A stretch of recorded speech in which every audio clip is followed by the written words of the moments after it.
Hello, my fellow comic book collectors. This is part 4 of my massive comic box unboxing. Wow.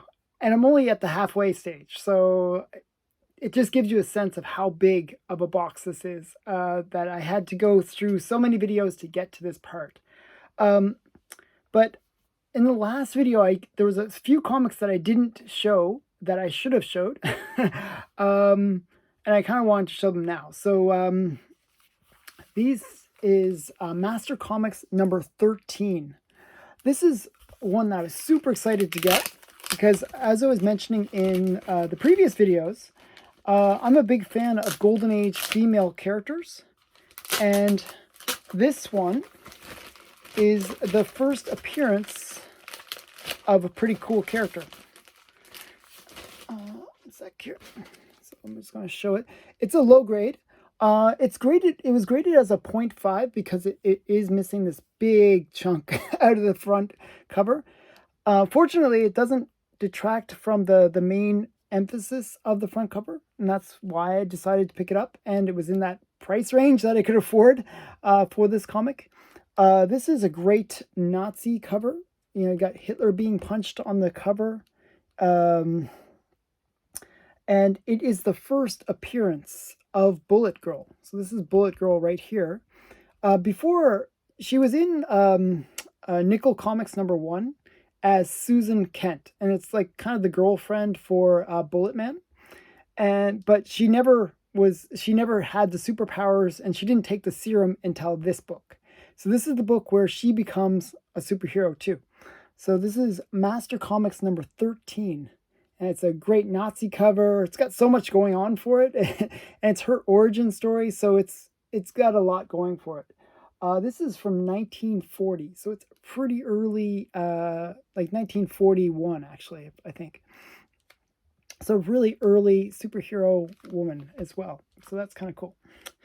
Another book that I got that I didn't show is this one. And this is has a bunch of things that I really thought were interesting.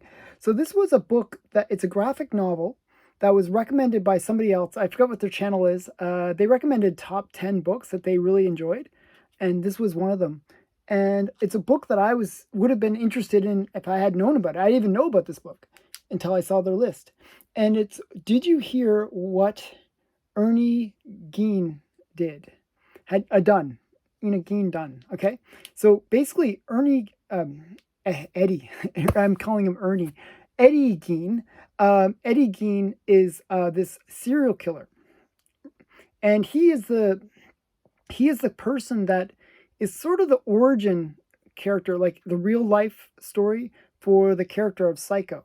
He did the same kind of stuff. He had the mother, like kind of creepy mom thing going on, and he was kind of weird. He was a really weird guy, and I've read his true murder stories, and I've seen like things about him as well.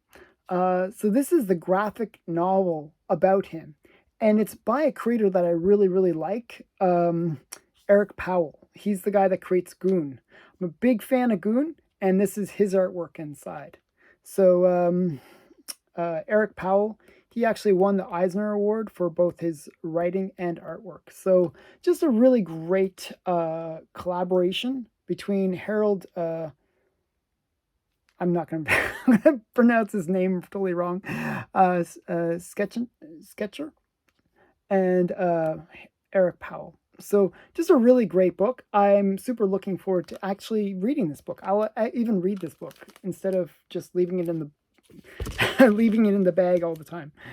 The other book that I received, and it's another great Golden Age book, and this is really Keston having an influence on me and inspiring me to pick up some books that I probably should have picked up before. Now they're getting kind of expensive, actually.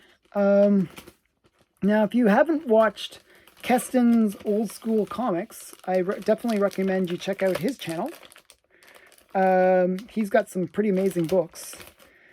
And he's a big fan, just like I am, of Alex Schomburg.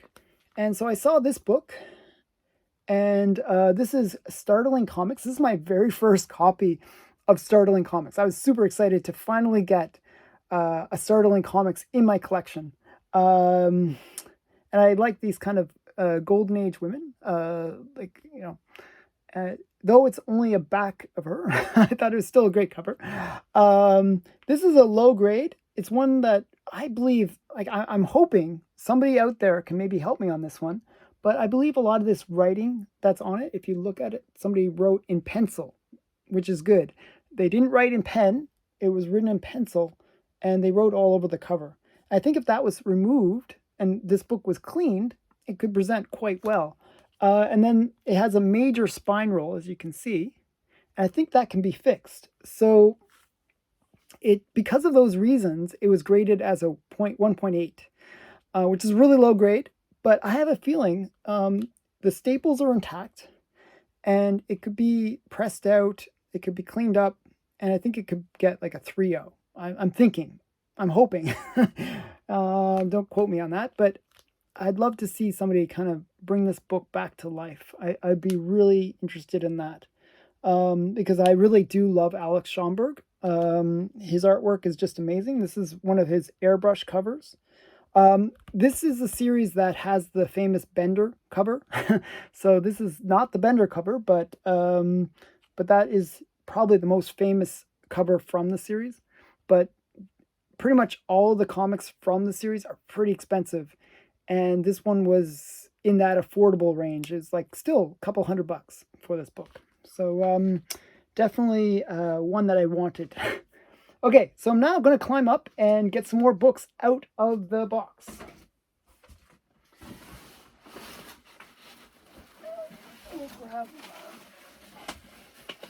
Wow. Okay, so I'm going to grab 3 stacks. This one's really well wrapped. I don't know why it's so well wrapped, but it's good that they wrapped it so much. It is really well wrapped. I'm just like surprised by all the wrapping. Okay, let's get some more wrapping. You know, it reminds me of one of those things where you unwrap it and wrap it and wrap it and there's nothing there. That's what it reminds me of. Okay, still some more wrapping things to go. I probably should fast forward this, but sorry, no fast forwarding. You get real time, real action, or non-action, whatever the case may be. Oh, jeez. Okay, wait. I think I got through it. More wrapping. There's lots of wrapping. Lots of wrapping. Okay, you probably fast forward this scene, but this is a great comic, actually. Wow, and they sent it really, really protective. Okay. Okay. Okay, let's see if I can get this out.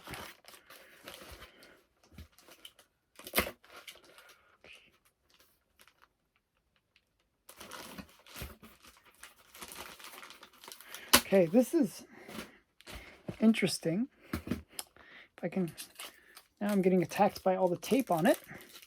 This was actually 2 comics from one seller. And I guess they did a really great job of packaging. I bought from them before. It's Quality Comics. You can check them out on eBay. And they had a lot of really great books. And they had best offers. I love when you can get great books and there's a best offer and you can say, hey, I want, will you be willing to negotiate? And I always try to negotiate and get some good deals. And the first one is Dollman number 29. This is the first appearance of Queen Mab. That's her right there. So this is kind of a cool first appearance. She didn't make a second appearance, I don't believe, but this is her first appearance. I'm not sure if she did make a second appearance. She might have, but this is her first appearance. It's kind of a cool book. Dollman 29.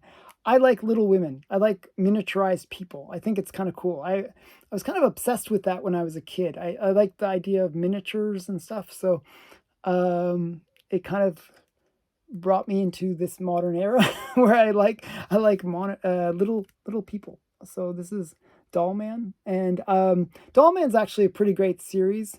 It's also the series that brought Torchy, which is a character that I like.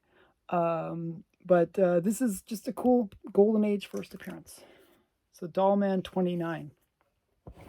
Now we're moving into the Silver Age, or actually Bronze Age. This is a Bronze Age comic. This is Sabrina the Teenage Witch, number 1. This is the first Sabrina the Teenage Witch. So this is kind of a cool key. And it doesn't really say much about it, but kind of a cool comic. I like these couch comics. This is very almost like an homage to Archie 50, with her on the couch. But yeah, just kind of cool. I kind of like this. I like Sabrina the Teenage Witch. So that's that one.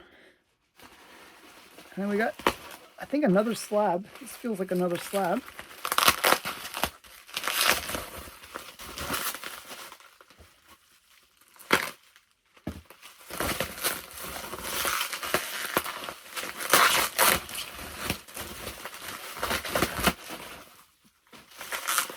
They did a really good job, I guess, because I complained. There was a previous unboxing that I had done where a bunch of the slabs had gotten broken. And I complained about it. And because of that, I think they kind of went overboard and really protected the slabs. So that's what's going on here, where they just have a huge amount of wrapping on them. And I'm trying to see if I can get this wrapping off.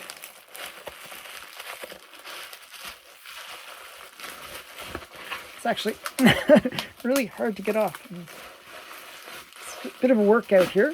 Okay. So, get all that off. Get that off. Get that off. And we got Shazam number 8. So, this is actually an interesting comic. I won it at a pretty good price, too. It was in auction. And you're probably wondering, what's so significant about Shazam number 8? Well, this is actually the first appearance of the Black Adam in the modern age. So, in DC, actually. So, Black Adam was originally in Marvel, Captain Marvel family, okay? And that book is crazy expensive, and it's one that I've been chasing, but have never managed to get. That was his first appearance. But then he didn't appear again until this book, which reprints that story. So this is the reprint. Now, this is not the hot key for Black Adam. Usually the one that they go for is, I think it's 26 or 27. I always get the numbers mixed up. It's one of the two. I think it's 26. Where he's on the cover and he's kind of zipping up into the, but that is the first Black Adam story than in Shazam, where it's a new story. But this is earlier, and it's his first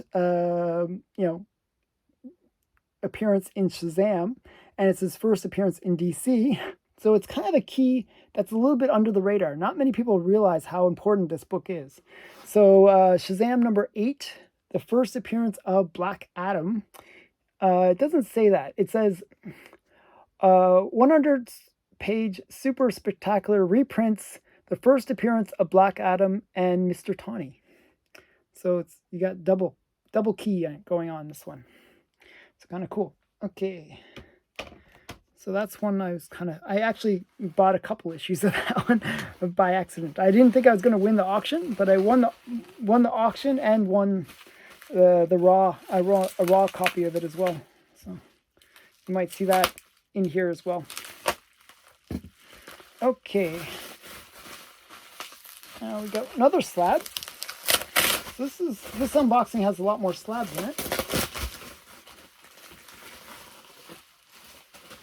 There's a huge pile of stuff down there now. Okay.